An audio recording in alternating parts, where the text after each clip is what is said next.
ভিক্ষুক রাস্তা দিয়া যায় আর জমিদারের পুত্রবধূও যায়। একজন সামনের থেকে আসতেছে, একজন সামনের দিকে যাইতেছে। দুইজনের ক্রসিং এর সময় ভিক্ষুকের গায়ের কাদা জমিদারের পুত্রবধূর গায়ে লেগে গেছে। সে দুনিয়া আন্ধার করে ফেলছে, স্বামীকে ডাইকা নিয়ে আসছে, বলছে ভিক্ষুক আমার কাপড় নষ্ট করে দিছে। সে শুধু ভিক্ষুক ছিল না, বৃদ্ধ ছিল।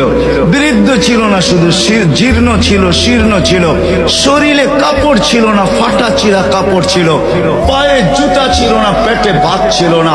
জমিদারের পুত্র সইতে পারে নাই, যৌবনী শক্তি সয় তো সয় কি কইরা তার স্ত্রীর গায়ে ভিক্ষুকের কাদা, বস সমগ্র শক্তিকে হাতে জমা করা একত্র করা বৃদ্ধের গালে বসায়।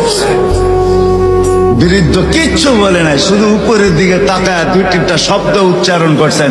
শব্দগুলা হলো ইয়া মাল্লাহ তারা হলো ওয়ুন, ও আল্লাহ চোখে দেখা যায় না, ও তারা কুল্লা শাই তুই সব দেখিস, ফারা তারা মা বি তুই কি দেখিস না আমার সাথে কি ঘটতেছে, এটা কি দেখিস না? বলতে দেরি যুবক, মরতে দেরি হয় না। জমিদার চলে আসছে, প্রতিশোধ নিবে। বৃদ্ধের একদিকে মুস্কি হাসি, একদিকে বলতেছে প্রেমের খেলা এমনই হয়। জিজ্ঞাসা করছে কিসের প্রেমের খেলা রে?